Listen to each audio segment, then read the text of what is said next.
So all of that's extras for the DVD. There's heaps of stuff in the tsunami and in the law courts. It's all very funny. There were various stories that I went off on a tangent and shot a load of stuff that we never used.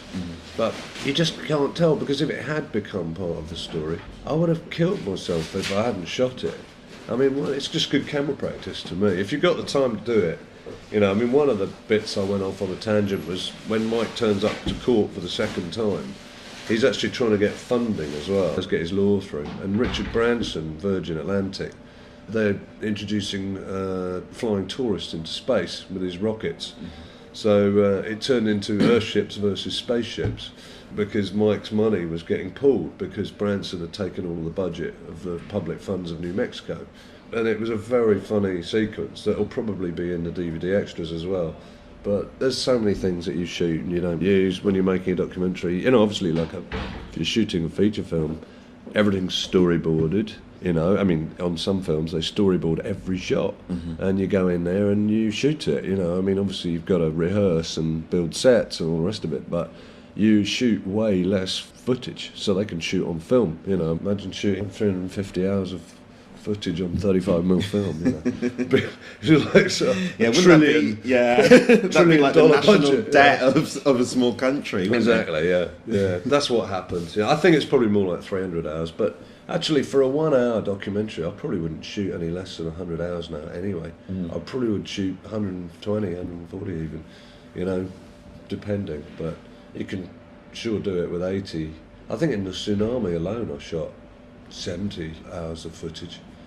Actually, I have enough footage to make an hour-long film out of the tsunami. The thing about me as well is that I log my own footage. I don't let the editor do it. Right, okay. So if you can suffer the pain of having to do that, then you can overshoot.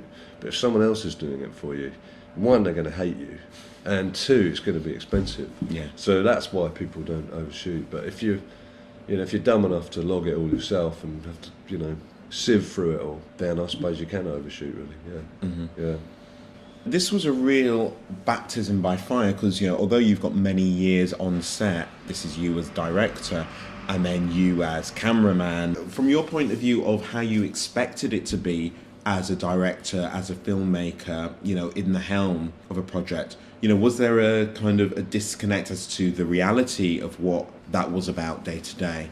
Yeah, I think documentary is very different. I think if you had a budget of, $1 million to make a movie, which is a pretty small budget, and you went in and made a drama, you could probably really feel that you're a director, because even though you'd have a small crew, you'd still be calling the shots.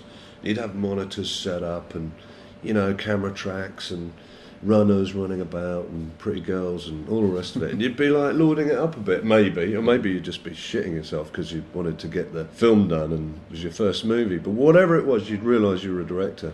When you're making a documentary and you've just got your one camera and everything's on your back in a little rucksack and all your sound gear's on the camera, you're kind of on your own, really. That's how I made this film in the end.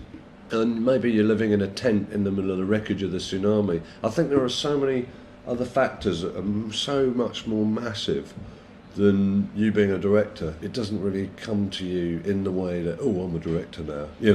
I just got a job to do, really, and I'm working, I don't really think of it. I think when I first started shooting, I employed other cameramen up at the Stammer Park, and I felt a bit more like a director then, because I was kind of telling them what I wanted them to shoot. But, I think it's important to have cameramen working for you to shoot some stuff, especially talking heads interviews. You can get much more intimate if you're not always on the camera. You can put the cameraman a long way away and get long-range compressed shots with short focal fields and lovely out-of-focus backgrounds, and you don't have to worry about all that. You just get on and chat. So I think it's great, and also for second unit camera work, and I think it's important to get that stuff in as high a quality as you can. So it's worth employing someone who's really good. But when I'm with my main characters in a documentary, I find it really difficult having someone with me doing all the work for me and me telling them what to shoot, and by the time that's gone from me to them and they're doing it, they've kind of missed it. It's almost like your eyes are there, something's happening and you're on it. You are part of the camera, it's part of you. I mean, obviously the cameraman's not stupid as well, and they're going to be thinking just what you're thinking.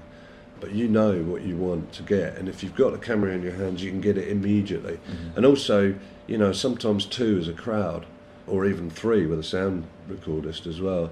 And just one man or one person and their camera, you can get stuff that a crew can't get. Intimacy, stories, people breaking down on camera or telling you something that they wouldn't tell to a crowd of people. And that is why I think it's really important for documentary directors to be able to use a camera and go and get their own stuff, you know. With a film like this, there's an obvious political undertone, or even overtone, actually, I suppose you'd say. And I know that when you were working as a production designer, character designer, it was a concern to you of the amount of toxic waste that a film production leaves behind. So this seems like a perfect subject for you as director to go into because of your own views on green issues, really. Yeah, true. I mean, working in film is a pretty decadent. I mean, I was working on big Hollywood money, you know, American money movies, sort of, you know, Warner Brothers and stuff like that, being filmed in the studios and from London.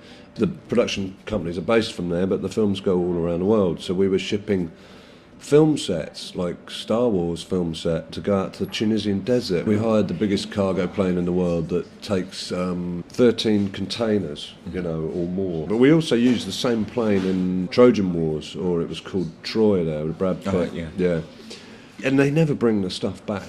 They never bring the sets back. It all gets dumped where they, you know, leave it. I mean, it is actually one of the most wasteful industries, you know. I mean, I think it's 3rd after the aviation industry or something for pollution. You know, I mean, talking big budget, but little films, you know, aren't really expensive for the environment. I think it's just the big Hollywood blockbusters where they're just out to make a story and make loads of money, and, you know. So obviously that did inspire me. Working in that industry, obviously I did try and make some changes about recycling and getting rid of toxic waste properly and all the rest of it. But it was a bit futile, really, and I thought my energy would be better spent making a film about an environmental issue that could inspire and change people's lives, you know, on a global scale, really, if you can get it out there globally. In terms of the wider story, really, of the movie, is about how politics is not making changes to save the planet, really. It's a global warming issue, you know, it's why America won't let people use the phrase climate change, or they weren't for a while, you know, in people's reports, or global warming, or why they won't sign up to the Kyoto Agreement, or why they won't do half the things that they need to be doing. And I think it's a microcosm of the bigger story, is what it is, really. You know, you got one man who's obviously trying to change the world, but his little law in New Mexico is not really going to make that much difference to the planet. But it's a microcosm of the bigger story. There are people in mainstream American politics on federal and whatever level that are trying to, well, are not trying to do anything about it, but there are people lobbying them to make changes to save the planet, and they're not doing it because they're too intertwined with their own oil industry and all the rest of it, and still looking for more of it, that they're not really ready for radical change, and they're too worried about taking a drop in standard of living or losing the country's wealth or economy, and therefore national security and protection and weapons and all the rest of it. I mean, the thing is, the word rich and poor is a farce anyway, really, because some of the richest people in the world, they don't have the highest gross national product, but they're happy. In India, they've got a thing called gross national happiness. GNH. How do you measure that? Well, exactly. How do you measure it? They have people that go and measure it in Bhutan. You know, that is wealth. It's not about money and how many weapons and how much oil that you need to use to survive every day and all the rest of it. I think America's got a huge amount of wealth there, but not in monetary terms. In terms of their land and what they could do with it and the way they could live their lives in the future, they've got more chance of survival.